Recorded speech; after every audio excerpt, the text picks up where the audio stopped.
Catéchisme de l'Église catholique, le sacrement de pénitence, 4. La pénitence intérieure, suite. Numéro 1431. La pénitence intérieure est une réorientation radicale de toute la vie, un retour, une conversion vers Dieu de tout notre cœur, une cessation du péché, une aversion du mal, avec une répugnance envers les mauvaises actions que nous avons commises. En même temps, elle comporte le désir et la résolution de changer de vie avec l'espérance de la miséricorde divine et la confiance en l'aide de sa grâce.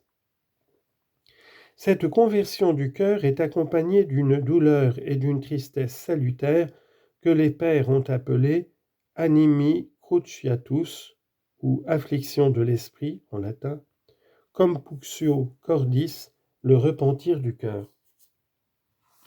Le cœur de l'homme est lourd et endurci. Il faut que Dieu donne à l'homme un cœur nouveau.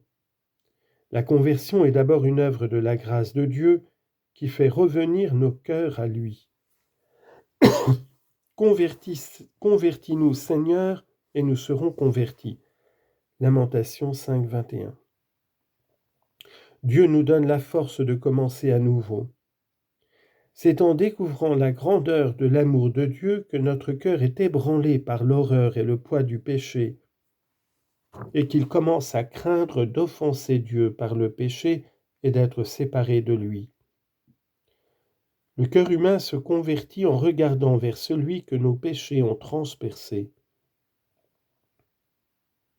Citation de saint Clément de Rome. Ayons les yeux fixés sur le sang du Christ et comprenons combien il est précieux à son Père, car répandu pour notre salut, il a ménagé au monde entier la grâce du repentir. Fin de citation. Depuis Pâques, c'est l'Esprit Saint qui confond le monde en matière de péché, à savoir que le monde n'a pas cru en celui que le Père a envoyé.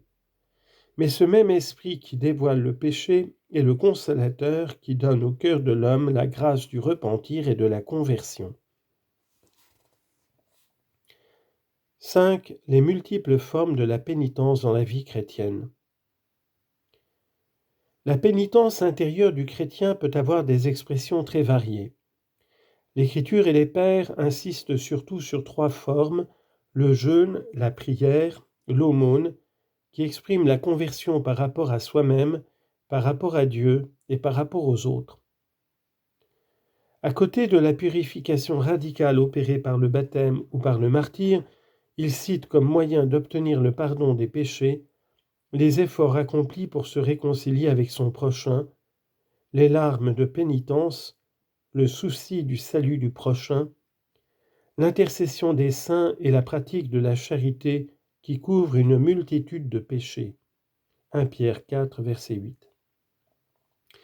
La conversion se réalise dans la vie quotidienne par des gestes de réconciliation, par le souci des pauvres, l'exercice et la défense de la justice et du droit, par l'aveu des fautes aux frères, la correction fraternelle, la révision de vie, l'examen de conscience, la direction spirituelle, l'acceptation des souffrances, l'endurance de la persécution à cause de la justice. Prendre sa croix chaque jour et suivre Jésus est le chemin le plus sûr de la pénitence. Eucharistie et pénitence. La conversion et la pénitence quotidienne trouvent leur source et leur nourriture dans l'Eucharistie, car en elle est rendu présent le sacrifice du Christ qui nous a réconciliés avec Dieu. Par elle sont nourris et fortifiés ceux qui vivent de la vie du Christ. Elle est l'antidote qui nous libère de nos fautes quotidiennes et nous préserve des péchés mortels. La lecture de l'Écriture sainte, la prière de la liturgie des heures et du Notre Père, tout acte sincère de culte ou de piété ravive en nous l'esprit de conversion et de pénitence et contribue au pardon de nos péchés. Le temps et les jours de pénitence au cours de l'année liturgique, à savoir le temps du carême, chaque vendredi, en mémoire de la mort du Seigneur, sont des moments forts de la pratique pénitentielle de l'Église.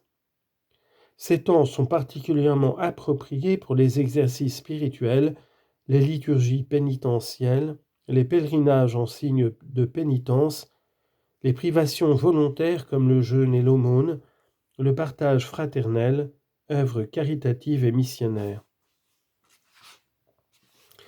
Le mouvement de la conversion et de la pénitence a été merveilleusement décrit par Jésus dans la parabole dite du Fils prodigue, dont le centre est le Père miséricordieux. Luc chapitre 15. La fascination d'une liberté illusoire, l'abandon de la maison paternelle, la misère extrême dans laquelle le Fils se trouve après avoir dilapidé sa fortune, l'humiliation profonde de se voir obligé de paître des porcs, et pire encore, celle de désirer se nourrir des caroubes que mangeaient les cochons, la réflexion sur les biens perdus, le repentir et la décision de se déclarer coupable devant son Père, le chemin du retour, l'accueil généreux par le Père, la joie du Père, ce sont là des traits propres au processus de conversion. La belle robe, l'anneau et le banquet de fête sont des symboles de cette vie nouvelle, pure, digne, pleine de joie, qu'est la vie de l'homme qui revient à Dieu et au sein de sa famille qui est l'Église.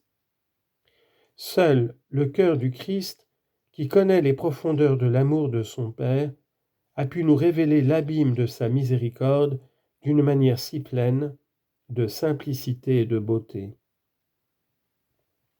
6. Le sacrement de la pénitence et de la réconciliation. Le péché est avant tout offense à Dieu, rupture de la communion avec lui. Il porte en même temps atteinte à la communion avec l'Église. C'est pourquoi la conversion apporte à la fois le pardon de Dieu et la réconciliation avec l'Église, ce qu'exprime et réalise liturgiquement le sacrement de la pénitence et de la réconciliation. Dieu seul pardonne le péché. Dieu seul pardonne les péchés. Parce que Jésus est le Fils de Dieu, il dit de lui-même, le Fils de l'homme a le pouvoir de remettre les péchés sur la terre. Marc 2, 10. Et il exerce ce pouvoir divin en disant, tes péchés sont pardonnés. Marc chapitre 2, verset 5. Plus encore, en vertu de sa divine autorité, il donne ce pouvoir aux hommes pour qu'ils l'exercent en son nom.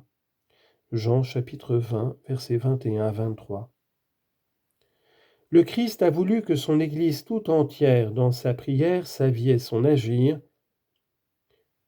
soit le signe et l'instrument du pardon et de la réconciliation qu'il nous a acquis au prix de son sang. Il a cependant confié l'exercice du pouvoir d'absolution au ministère apostolique. Celui-ci est chargé du ministère de la réconciliation. 2 Corinthiens 5, verset 18. L'apôtre est envoyé au nom du Christ, et c'est Dieu lui-même qui, à travers lui, exhorte et supplie, « Laissez-vous réconcilier avec Dieu ». 2 Corinthiens 5, verset 20.